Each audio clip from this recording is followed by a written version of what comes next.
నమస్తే welcome to 69 TV నేను మీ సుమాంజలి ముందుగా బులెటిన్ లోని హెడ్లైన్స్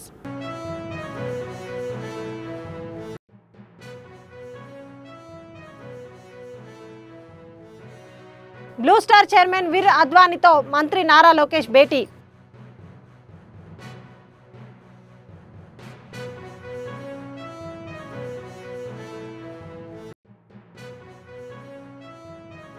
హైదరాబాద్ ఎల్బీ నగర్ ఏరియాలో భారీగా ట్రాఫిక్ జామ్ మెట్రోకు పోటెత్తిన ప్రయాణికులు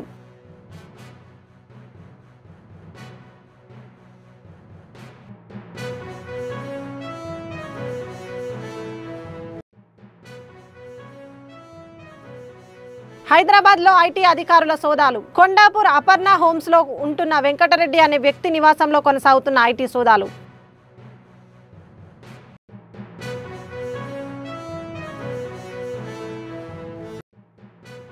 సీఎం క్యాంపు కార్యాలయంలో వాల్మీకి జయంతి చిత్రపటానికి పూలమాల వేసిన ముఖ్యమంత్రి జ్ఞానం సముపార్జనకు పరిమితి లేదని నిరూపించిన మహనీయుడు వాల్మీకి మహర్షి అని చంద్రబాబు నాయుడు.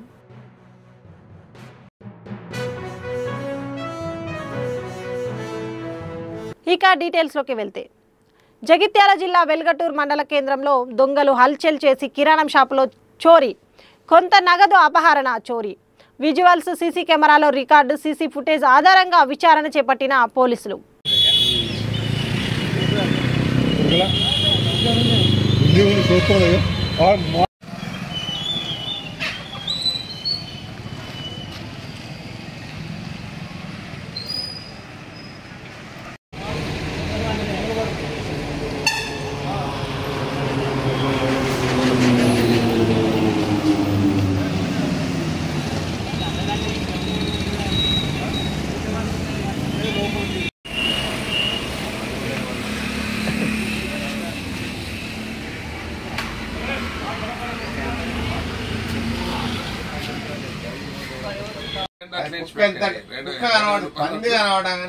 నాకు కావాలని వచ్చిపోయాడు అన్నాడు చాదామని.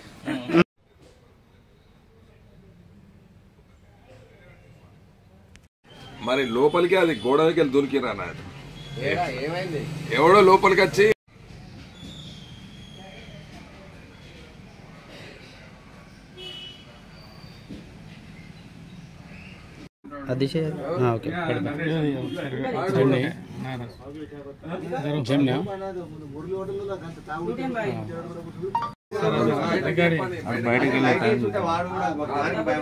అప్పుడప్పుడు సపడైతే బంద్ చేసి లోపలికి పోతాం. అట్లా ఒక ఫోన్ మాట్లాడండి లోపలికి వచ్చి అది మాట్లాడుకునేది ఇస్తాడు పైసలు కూడా. అదే అదే అంటే ఎవరు గైడెన్స్ ఇస్తే మాట్లాడారు. సామాన్ పట్టుకుపోయారా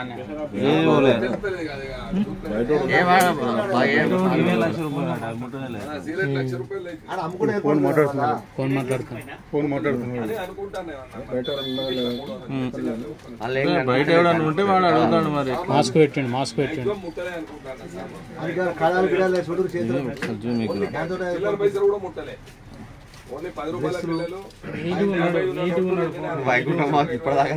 మన లోకల్ అయితే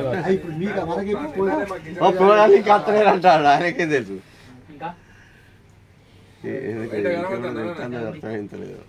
ఇంకా బయట రాలే, బండి తెలుస్తుంది తెలుస్తుంది. బయట చూడాలి, బయట చూస్తే ఇప్పుడు వాడు బయటకి అక్కడ మన కాసేట్ దుకాణం కాడ మూవ్ అయినట్టు అయింది. ఎవరు వీడు వేరే ఆల్రెడీ వచ్చిర్రు. వీడు వేరే, వీడు వేరే అంతా వాళ్ళే కదా. అదే ఇద్దరు ముగ్గురు నార్మల్. ఒకసారి బ్యాక్ అవుతారు. ఇది 40, 140 ఇది. ఇది లోపలికి వచ్చిందా? ఇది లోపలికి వచ్చే దారి. దీన్ని కొంచెం ఇటు పాజ్ చెప్పండి.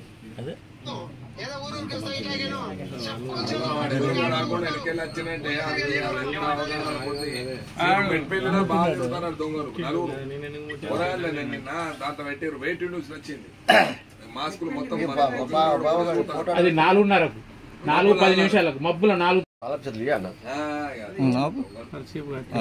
షార్ట్ వేసుకున్నాడా? చక్కగా పోతాడు చూసినాడు. అదే ఇప్పుడు అదే ఇళ్ళకి వెళ్ళిండు అక్కడ గేట్ కాలేదు అంటున్నా. తీసిండు లైట్ సెల్ లైట్ పట్టుకున్నాడు. ఇట్లా మొత్తం ఇట్లా ఒక రూపాయి ఈ క్లిప్ ఇటు వారేసాడు. ఇట్లే ఉన్న క్లిప్ లేం లేదు దేవుడు తప్ప అలా మంచిగా ఉంటుంది. ఆ దేవుడు కింద మాత్రం చెప్తాను రూపాయలు వెళ్ళే కానీ కూర్చోండి. ఈ నోటు సుమారు బాగా ఏళ్ళే 15,000. సంగారెడ్డి జిల్లాలోని సింగూరు ప్రాజెక్టుకు వరద కొనసాగుతోంది. దాంతో 3 స్పిల్వే గేటు ఎత్తి అధికారులు నీటిని దిగువకు విడుదల చేస్తున్నారు. విద్యుత్ కేంద్రంలో ఉత్పత్తి కొనసాగుతుంది. Inflow 20,858, outflow 21,240 క్యూసెక్లు. ప్రాజెక్టు పూర్తి స్థాయి నీటి సామర్థ్యం 29.917 టీఎంసీలు. ప్రాజెక్టు ప్రస్తుత నీటి సామర్థ్యం 18.169 టీఎంసీలు.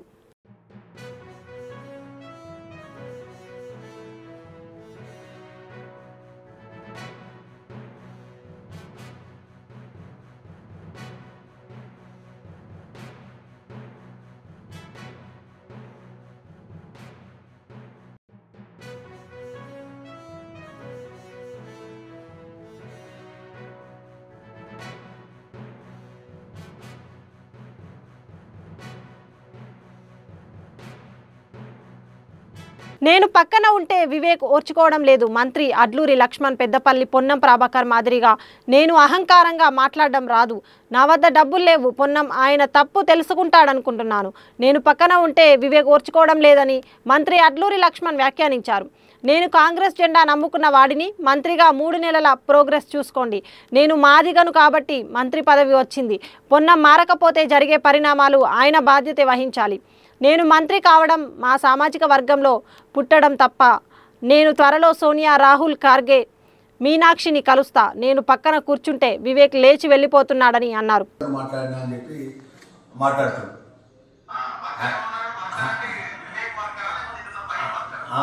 అయితే అన్న ఒకటే అన్న మీ ద్వారా ఎంటర్ తెలంగాణ ప్రజలకు ఏదైతే మా మాదిగ జాతి కుల బాంధవులు కానీ కుల సంఘాలకు కానీ మా పెద్దలందరూ కానీ మనం కానీ ఏదైతే నాకు జరిగినట్టు అవమానం ఏంటంటే తక్షణమే స్పందించి అనేక ప్లాట్ఫామ్స్ మీద వాళ్ళు నిరసన కానీ ఏదైతే జరిగిన ఏదైతే అన్న వ్యక్తి మీద తప్పనే ఆయన వెంటనే క్షమాపణ చెప్పాలని కోరిన దానికి మనస్ఫూర్తిగా వారికి నేను ధన్యవాదాలు తెలియజేస్తున్నాను. ఇంకోటి ఏంటంటే దీన్ని పెద్దగా కాకుండా ఆయన జరిగిన యథార్థాన్ని వాస్తవాన్ని ఒప్పుకొని తప్పని క్షమాపణ కోరితే ఆయన గౌరవం ఉంటుంది.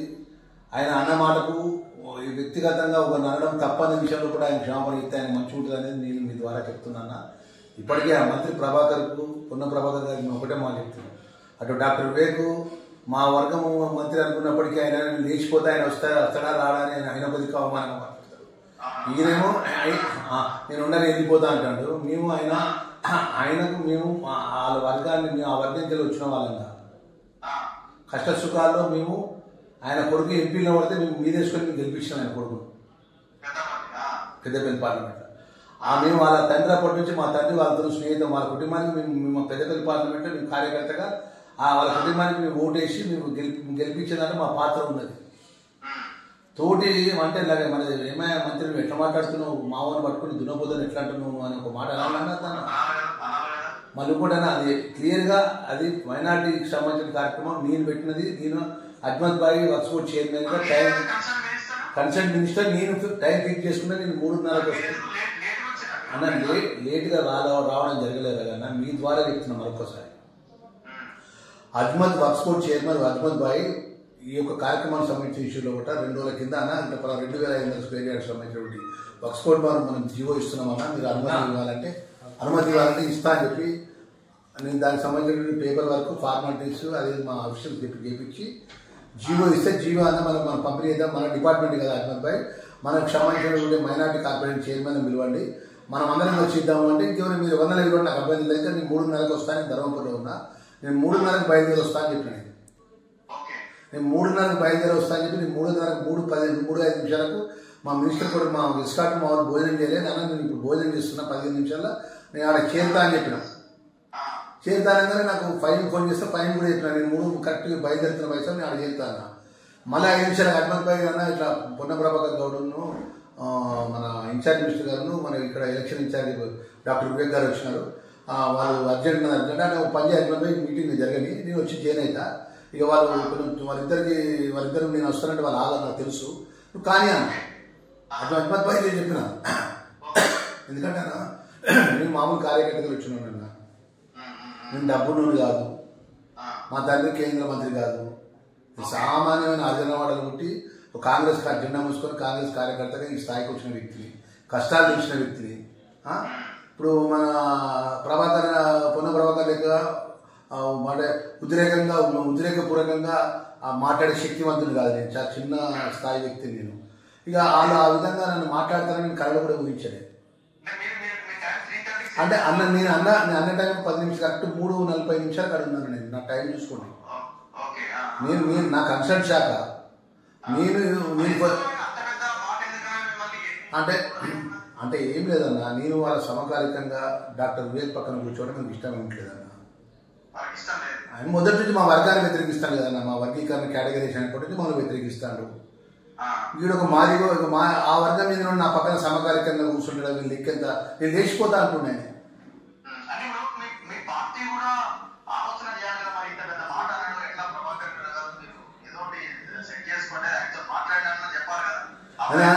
అందుకనా నాకు అంత పెద్ద అవమానం జరిగినప్పుడు నేను మనసు బాధ చేసుకొని నిన్న మీతో ఒక మాట అన్నా అది నన్ను కాకపోవచ్చు అని ఒక మాట నేను మీతో మాట్లాడు. ఎందుకంటే ఎందుకు లైవ్లో అంటే మనం ఒక పార్టీ జెండా కింద పనిచేసినప్పుడు పొరపాటు నాతో కూడా పొరపాటు జరుగుతాయి అన్న. పొరపాటు సరి చేసుకోవచ్చు, సరి చేసుకుంటాడు కావచ్చు. ఆయన ఫోన్ చేసి అన్న ఏదో ఫ్లో అంటే తప్పు తెలుసు, మనకున్న స్నేహితులతో మన ఒక జిల్లా వాళ్ళం, నేను బీసీని ఎస్సీని అన్న, నేను మనసులో పెట్టుకోకు, నువ్వు దాని పెద్దగా నువ్వు ఆలోచించాల్సిన అవసరం లేదు నువ్వు అది అని చెప్పి ఆయన మనకు ఇష్టం వచ్చిన లాంగ్వేజ్ ఒక మాటన్నా మాట్లాడతాను అనుకున్నా. ఆయన ఇప్పుడు 9:40 ఇప్పటి వరకు నాకు ఒక ఫోన్ కూడా చేయాలి. ఎవరు ఫోన్ చేసినా అంటున్నట్టు ఆయన అనలేదు అనుకున్నా. ఆయన అనలే నేను ఇట్లా ఆయన నేను అంటే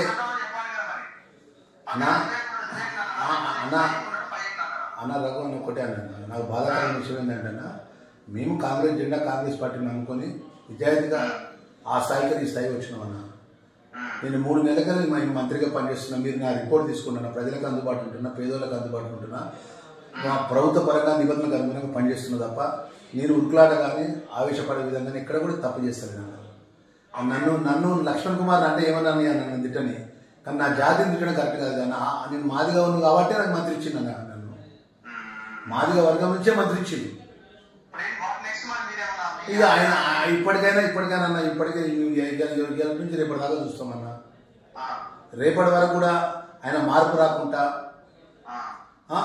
ఆయన నేను అనలేదు, నేను పలానా ఆయన పక్కన అన్నా అంటే రేపటి నుంచి జరిగిపోయే పరిణామాలకు ఆయనే బాధ్యత. నేను దీని విషయంలో కూడా మా మల్లికార్జున ఖార్గే గారికి నేను నాకు ఆ సామాజిక వర్గంకి వెళ్ళి పుట్టి ఆ సామాజిక వర్గం ద్వారా మనం మంత్రి అవడం గిట్ట మేము చేసినటువంటి పొరపాట, మేము చేసినటువంటి మా దురదృష్టమా, ఈ విధమైన అవమానాలు భరించాల్సి వస్తుందన్న విషయం మల్లికార్జున ఖార్గే గారికి, మీనాక్షి మేడం గారికి కూడా నేను ఉత్తరం పంపించిన.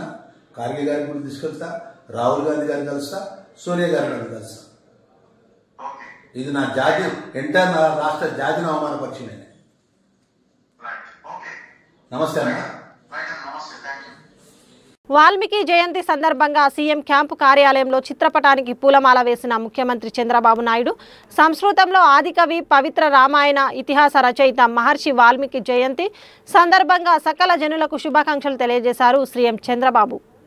జ్ఞానం సముపార్జనకు పరిమితి లేదని నిరూపించిన మహనీయుడు వాల్మీకి మహర్షి అని అన్నారు.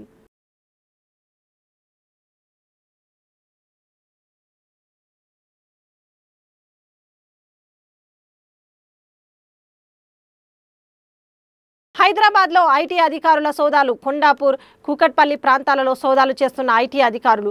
కొండాపూర్ అపర్ణ హోమ్స్లో ఉంటున్న వెంకటరెడ్డి అనే వ్యక్తి నివాసంలో కొనసాగుతున్న ఐటీ సోదాలు. పూర్తి వివరాలు తెలియాల్సి ఉంది.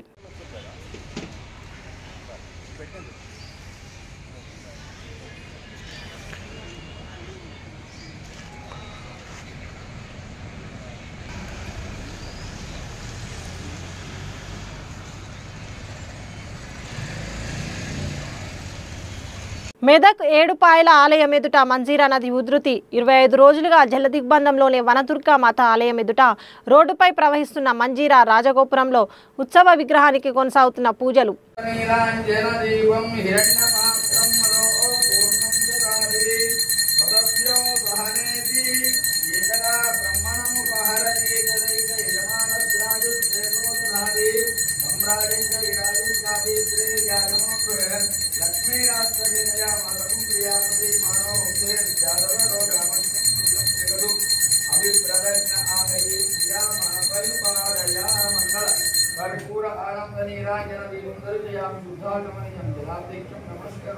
दुर्गा भवानी माता की जय।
మెట్రోకు పోటెత్తిన ప్రయాణికులు హైదరాబాద్ ఎల్బీనగర్ ఏరియాలో భారీగా ట్రాఫిక్ జామ్ అయింది.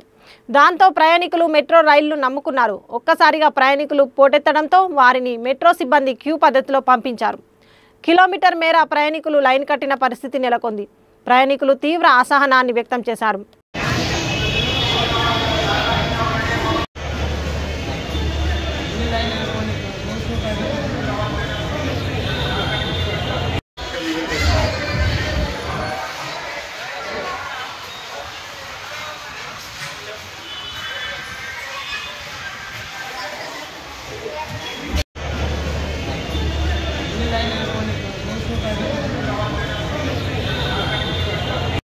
Blue Star Limited chairman and managing director Vir అద్వానీతో రాష్ట్ర విద్య, ఐటీ, ఎలక్ట్రానిక్స్ శాఖల మంత్రి నారా లోకేష్ ముంబైలో భేటీ అయ్యారు.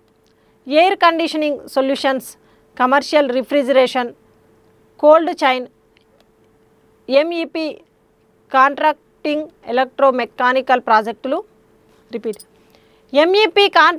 ఎలక్ట్రోమెకానికల్ ప్రాజెక్టులు వాటర్ ప్యూరిఫైయర్లు, ఎయిర్ ప్యూరిఫైయర్ల తయారీలో పేరెన్నికగన్న బ్లూ స్టార్ సంస్థ 2024-25 ఆర్థిక సంవత్సరంలో 11,977 కోట్ల రూపాయల ఆదాయాన్ని ఆర్జించింది. భారత్లో రెండవ అతిపెద్ద హోమ్ గ్రోన్ ఏసీ కంపెనీగా అవతరించిన బ్లూ స్టార్ 2 మిలియన్ రూమ్ ఏసీల తయారీ సామర్థ్యంతో పనిచేస్తుంది. ఈ సందర్భంగా వీర్ అద్వానీతో మంత్రి లోకేష్ మాట్లాడుతూ బ్లూ స్టార్ సంస్థ తిరుపతి శ్రీ సిటీలో విజయవంతంగా కార్యకలాపాలు నిర్వహిస్తున్న నేపథ్యంలో 900 కోట్లతో చేపట్టిన విస్తరణ ప్రణాళిక 2026 నాటికే పూర్తి సామర్థ్యంతో పనిచేసేలా పనులను వేగవంతం చేయండి.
విద్యకు అత్యంత ప్రాధాన్యం.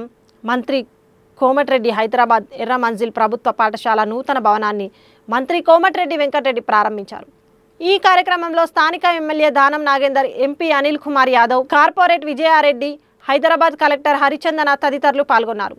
ఈ సందర్భంగా మంత్రి కోమటిరెడ్డి వెంకటరెడ్డి మాట్లాడుతూ సుమారు 8 కోట్ల వ్యయంతో కార్పొరేట్ స్థాయి హంగులతో ఎర్ర మంజిల్ ప్రభుత్వ పాఠశాల నిర్మించాం. త్వరలో డిజిటల్ క్లాస్ రూమ్లు, ఏసీ రూమ్లు ఏర్పాటు చేయనున్నాం. ఈ పాఠశాల తెలుగు రాష్ట్రాల్లోకెల్లా బెస్ట్ మోడల్ స్కూల్గా నిలవనుందని అన్నారు. విద్యకు మా ప్రభుత్వం అత్యంత ప్రాధాన్యతనిస్తోంది. ప్రపంచంతో పోటీ పడే విధంగా ముఖ్యమంత్రి రేవంత్ రెడ్డి గారు, మా కేబినెట్ అంతా కలిసి young India integrated residential schools నిర్మించాలని నిర్ణయించాం. 20,000 కోట్లతో అన్ని నియోజకవర్గాల్లో ఈ అధునాతన రెసిడెన్షియల్ పాఠశాలలు నిర్మిస్తున్నాం. నల్గొండలో integrated residential school slab level వరకు వచ్చింది.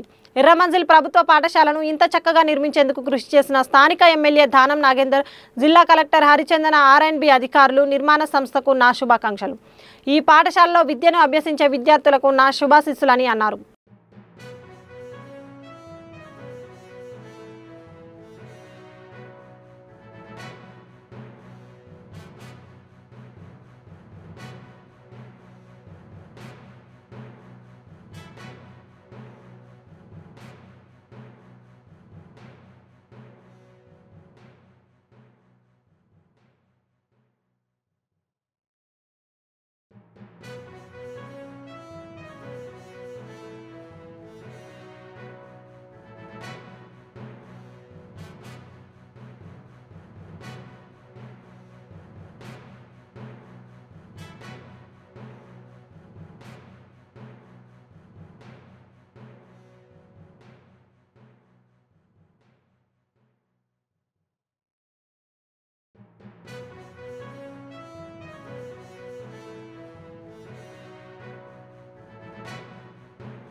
బులెటిన్ ముగించే ముందు హెడ్లైన్స్ మరోసారి.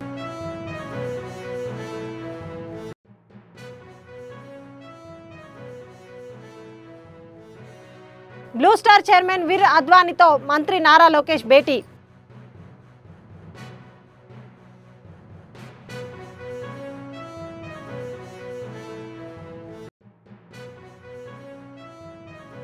హైదరాబాద్ ఎల్బీ నగర్ ఏరియాలో భారీగా ట్రాఫిక్ జామ్, మెట్రోకు పోటెత్తిన ప్రయాణికులు.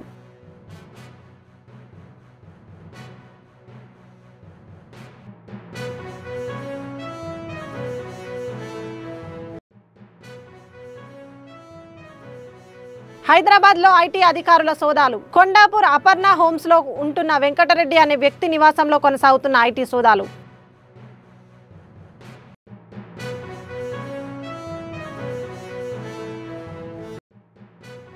సీఎం క్యాంపు కార్యాలయంలో వాల్మీకి జయంతి చిత్రపటానికి పూలమాల వేసిన ముఖ్యమంత్రి. జ్ఞానం సముపార్జనకు పరిమితి లేదని నిరూపించిన మహనీయుడు వాల్మీకి మహర్షి అని చంద్రబాబు నాయుడు.